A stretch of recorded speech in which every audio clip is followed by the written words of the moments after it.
कर्पूरगौरं करुणावतारं संसारसारम्। ओम शिवाय, जय माता दी। पुनः स्वागत है आप सभी का।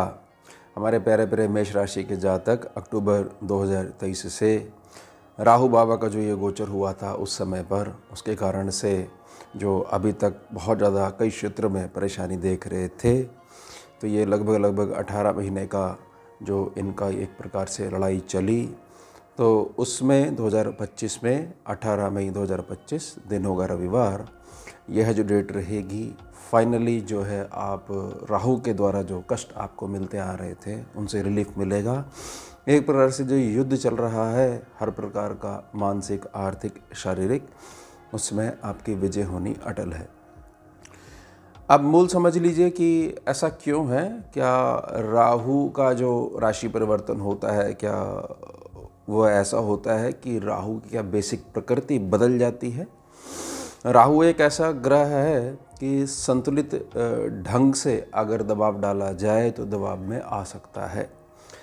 इसको ऐसे समझिए कि मीन राशि से जो ये कुंभ राशि में जब पहुँचेंगे और जो स्वामी हैं वहाँ के यानी शनि बाबा जो हैं हमारे, वे मीन राशि में सदैव नए पक्ष की बात सम्मुख रखते हैं। अब जब ये कुंभ राशि में जब राहु बाबा पहुँच जाएंगे तो ये दोनों राशियाँ, मकर राशि और कुंभ राशि भी, जो शनि बाबा की इस समय न्याय प्रणाली वाली जो नेचर चल रही है, जो 2.5 वर्ष तक कायम रहेगी, बरकरार रहेगी, उसका सीधा प्रभाव राहु बाबा के ऊपर पड़ेगा। यानी एक्स्ट्रा जो मनमानी करते आ रहे थे, संघर्ष देते आ रहे थे, वह देखने को नहीं मिलेगा। एक बार समझ लीजिए गोचर व्यवस्था को, और अब तक का जो आपने संघर्ष झेला है इस पे थोड़ी सी चर्चा करके, और अब क्या क्या क्षेत्रों में आपको विजय जो है वह देखनी अटल रहेगी, और क्या क्या बेनिफिट्स आपको अब जो ये गोचर परिवर्तन है, राशि परिवर्तन है राहु बाबा का, उसमें क्या क्या आशीर्वाद देखने को मिलेंगे। एक बार पीछे दृष्टि डाल लेते हैं। 30 अक्टूबर 2023 दिन था सोमवार, दोपहर 1:33 से इन्होंने प्रवेश कर लिया था मीन राशि पर। क्योंकि मूल जो ग्रह है बृहस्पति देव, वह बहुत ज़्यादा दबाव में चल रहे थे वृषभ राशि में, तो यह मान के चलिएगा कि सीधा असर कोई भी स्ट्रॉन्ग प्लैनेट है या वीक प्लैनेट है तो उनके जो हाउसेस हैं, उनकी राशि हैं, उन पे भी पड़ता है। तो एक प्रकार से राहु बाबा ने इस चीज़ का थोड़ा सा फ़ायदा भी उठाया। और अब 18 मई 2025 दिन रविवार शाम 4:30 बजे से आगे 5 दिसंबर 2026 दिन होगा शनिवार शाम 7:28 तक कुंभ राशि पर लगभग 566 दिनों तक गोचर प्रभावी में रहेंगे। अब इस कुंडली को समझ लीजिए। इस कुंडली में बिल्कुल सिंपल चीज़ें हैं। राहु बाबा जैसे मीन राशि में हैं तो वहाँ पर जो नेगेटिविटी है उसको दर्शाया गया है। जो रेड साइंस हैं, क्रॉस लगा हुआ है, उसके पश्चात जो मूव है 11 नंबर राशि में, लाभ स्थान पे आपके मेष राशि के जातकों के, तो वहाँ से जो बेनिफिट्स मिलने हैं वो बेनिफिट्स को जो राइट टिक का जो ग्रीन जो साइन है उससे दर्शाया गया है। एक बार चर्चा कर लेते हैं कि कहाँ पर हमारे को तकलीफ हुई, उसके पश्चात कहाँ हमारे को बहुत ज़्यादा फ़ायदा देखने को मिलेगा। सबसे पहले तो समझिए कि मीन राशि में जो ये गोचर रहा, इसके कारण से मेष राशि का जो जातक है वह भी प्रभावित हुआ। उसकी साथ कुछ ना कुछ ऐसा घटना लगी ही रही जिसके कारण वह स्वयं और उसकी जो संतान है उसके जीवन में बहुत ज़्यादा उठापटक रही। दोनों ही क्षेत्रों में कहा जा सकता है कि कुल मिला के रात्रि को चैन की जो मीठी नींद है वह नहीं आदमी ले पाया मेष राशि का जातक। उसके साथ साथ कि यह समझ में ही नहीं आया हमारे को राहु के जो मीन राशि का जो गोचर था कि खर्चा आ कहाँ से रहा है। ये हम सारी चीज़ तो ठीक करके चल रहे हैं, सारी हमारी मशीनरी भी ठीक है, लेकिन जैसे कि किसी का पुराना जन्मों का जो कर्जा चुकाना हो वह हमारे साथ हो रहा है। ये बहुत बड़ा तकलीफ़दायक जो समय था जो कि अब जाने वाला है। उसके पश्चात घर में आंतरिक कलह का माहौल, और उसके पश्चात ऐसा भी देखना कि संकट इतना ज़्यादा गहरा आ गया कि हमारी पसंदीदा जो वाहन था हमारे को, उसको भी बेचना पड़ा, उसको भी निकालना पड़ा। इस कारण से अस्त व्यस्तता हमारी ज़िंदगी में जो है पैठ बनाकर बैठ गई थी। उसके पश्चात जब इतनी सारी ख़राब चीज़ें हो रही हैं तो जातक इसमें मानसिक रूप से भी बहुत ज़्यादा टूट जाता है। ख़ास तौर से जहाँ पर उसकी जॉब होती है वहाँ पर भी बहुत ज़्यादा मानसिक दबाव उसको झेलना पड़ता है, और साथ ही साथ कहीं ना कहीं से उसको उधार भी उठाना पड़ता है। और कोई भी जातक जो है, और ख़ास तौर से मेष राशि का जातक जो बहुत ज़्यादा स्वाभिमानी है, इस प्रकार की चीज़ें उसको बहुत ज़्यादा दबाव वश में करनी ही पड़ी होंगी, तो यहाँ से भी उसको बहुत बड़ा रिलीफ मिलने वाला है। उसके पश्चात जो प्लानिंग उसने अपने भविष्य की कर रखी थी वो बिल्कुल जो है एक प्रकार से चौपट हो गई, और जहाँ जहाँ से जिस व्यक्ति ने उसको लाभ देना था, हर प्रकार का लाभ देना था, उन्होंने एक प्रकार से अपने छिपे हुए रंग दिखाने शुरू कर दिए। इस तरीके से राहु ने परेशान करके रखा हुआ था। मूलतः यहाँ एक बात समझने की आवश्यकता है कि कई बार ऐसी चीज़ होती है कि जातक जो भी अपने भविष्य की प्लानिंग करके रखता है उसमें थोड़ी बहुत चीज़ जो है रुकावट वो तो आती ही आती है, क्योंकि कोई भी अच्छा काम करें आप तो। लेकिन यहाँ पर राहु ने भविष्य की प्लानिंग भी खराब करी, घर में भी कलह करी, यानी कि एक प्रकार से कि मानसिकता इस प्रकार की कर दी। मेष राशि का जातक जो है इतना ज़्यादा तोड़ दिया गया राहु बाबा के द्वारा कि भाई मेरा कोई भविष्य है ही नहीं, बिल्कुल अंधकारमय जो है जीवन एक प्रकार से ऐसा प्रतीत होने लग गया था। अब बेनिफिट्स की हम बात कर लेते हैं। सबसे पहले तो जहाँ जहाँ से रुके हुए लाभ हैं आपके, वह आपकी तरफ आएंगे ही आएंगे। बहुत अच्छे से समझ लीजिएगा इसको। और इसमें राहु बाबा थोड़ा सा अगर ढीले चलेंगे तो शनि बाबा बहुत ज़्यादा इनको टाइट करके रखेंगे, बात को समझ जाइएगा।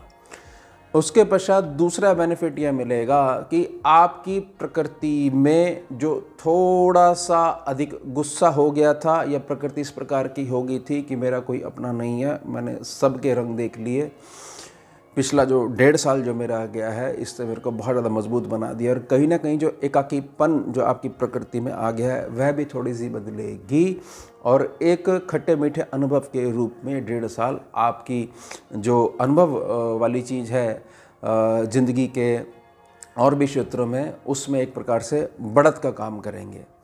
उसके साथ साथ अब शनि बाबा और राहु बाबा मिलके आपको ऐसा आशीर्वाद देंगे कि जो आपका लक्ष्य है वहाँ पर आपके कदम बढ़ेंगे, और छोटी छोटी यात्राएं आपकी शुरू हो जाएंगी, जिससे आपके भाग्य की मजबूती होना अटल है।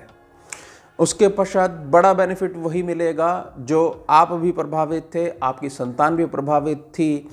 किसी प्रकार की कोई योजनाबद्ध, आप और आपकी संतान किसी योजनाबद्ध तरीके से किसी प्रोजेक्ट पे काम कर रहे थे, वह 1.5 साल से बिल्कुल रुका हुआ है, उसमें भी बहुत ज़्यादा बढ़ोतरी देखने को मिलेगी।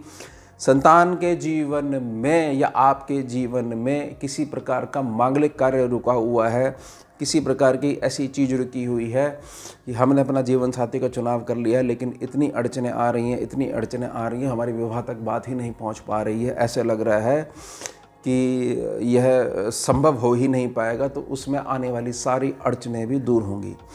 उसके पश्चात जो बहुत लंबे समय से एक अच्छी व्यापारिक कुशलता के साथ एक व्यापार को बेच देना चाह रहे थे, उसमें एक प्रकार के आधार को निर्माण करना चाह रहे थे, वह जो आधार है अब आपका बनना शुरू हो जाएगा, और साथ ही साथ आपको एक फिक्स मंथली इनकम भी देकर जाएगा। उसके साथ साथ मेष राशि के जो जातक हैं जिनके जीवन में विवाह का सुख नहीं है, समझ में ही नहीं आता कि ग्रह क्लेश का कारण क्या है, वह सब जो है क्लेश जो है धीरे धीरे दूर होने वाले हैं। जैसे से 18 मई से आगे बढ़ते जाएंगे ना, मई से जून, जून से फिर जुलाई, जुलाई से फिर अगस्त, धीरे धीरे सारी चीज़ें नॉर्मल होनी शुरू हो जाएंगी। उसके साथ साथ अब जो आपकी शिकायत बनी हुई थी कि देखो मैंने सबके रंग देख लिए हैं, एक प्रकार से मुझे इन 1.5 साल में 18 महीनों में मुझे बहुत अच्छा दुनियादारी का अनुभव हो गया है। ये आपका जो खट्टा मीठा अनुभव है, थोड़ा सा कड़वा अनुभव है, इसमें अब केवल मीठे लोग, विश्वास जिन पे आप कर सको वह लोग ही आपके जीवन में आएंगे। ग्रहों की जो माया होती है, अगर सही ढंग से इसको देखा जाए तो कहीं ना कहीं जो कष्टकारी समय होता है वह भी हमारे को कुछ ना कुछ सिखा के जाता है। उसके पश्चात मेष राशि का जो जातक है उसकी एक कंप्लेंट बिल्कुल ख़त्म होने वाली है कि मेरे पास कोई काम धंधा नहीं है किसी भी रूप में, जबकि मैं बहुत ज़्यादा एलिजिबल हूँ। यह समस्या भी दूर होने वाली है। प्रार्थना रहेगी, जहाँ पर आपका पूर्व में कर्म क्षेत्र है और आप अभी तक बिल्कुल सीधे चलते आ रहे हो, सिर्फ समय का इंतज़ार कर रहे हो कि भगवान देख रहा है और मैं जो हूँ बिल्कुल मौन होकर बैठा हुआ हूँ क्योंकि मैं उस न्याय प्रणाली पे विश्वास रखता हूँ कि मैं अगर शांत रहूँगा तो ही जो मेरा इष्ट है वही जो है आशीर्वाद देगा, और सारे जो स्पीड ब्रेकर हैं जो मेरी जर्नी में बार बार मेरे को स्पीड को ब्रेक कर रहे हैं उन सबको दूर करेगा। यानी कर्म क्षेत्र आपका हर हाल में चमकेगा ही चमकेगा, और कर्म क्षेत्र जहाँ पर चमकेगा तो आपके घर में होने वाली हर प्रकार की ऐसी स्थिति जिस कारण से रात्रि की नींद खराब थी कि मेरा इतना प्यारा वाहन, एक ऐसा समय आया मेरी सारी चीज़ें मुझे बेचनी पड़ी, मेरे को थोड़े थोड़े पैसे खर्च करते समय में भी सोचना पड़ रहा था, उन सब से मुक्ति मिलने वाली है। अब मेष राशि के जातकों के लिए एक थोड़ी सी मैं प्रार्थना करना चाहता हूँ कि जिससे राहु का जो राशि परिवर्तन है ये आपके लिए 4 चांद लगाता जाए और दिन दुगनी रात चौगनी जो है वो आप प्रोग्रेस देखो। प्रार्थना रहेगी सामाजिक तौर पे भी और निजी तौर पे भी जो भी सफाई कर्मचारी होते हैं आप उनके साथ बड़ा मीठा व्यवहार रखें, और जो भी ज़रूरतमंद है उसको किसी न किसी रूप में अपनी मीठी मीठी मुस्कान के साथ कुछ न कुछ मदद करते रहें। इससे थोड़ी बहुत भी अगर आपकी लगन कुंडली में ऊर्जा खराब बैठी हुई होगी तो वह पुण्यों में परिवर्तित हो जाएगी। तो अब जो 18 महीने के बाद जो आपका अनुभव है, एक निजी प्रार्थना और रहेगी। सब समय का प्रभाव होता है, कोई व्यक्ति विशिष्ट जो है वह आपके लिए कुछ समय के लिए बुरा हो सकता है लेकिन वह किसी और जातक के लिए थोड़ा सा अच्छा भी बना रहा होगा। तो इन अनुभव को स्वीकार जरूर करिएगा और आने वाले समय में जो आपने सीखा है इससे जो आपके छोटे हैं इनका मार्गदर्शन अवश्य कीजिएगा। तो ये हो गया हमारा उत्तम विषय। मिलते हैं आपसे अगले भाग में नए विषय के साथ। जुड़िए और जोड़िए। ओम शिवा जय माता। भुजगेन्द्रहारं कर्पूरगौरं करुणावतारं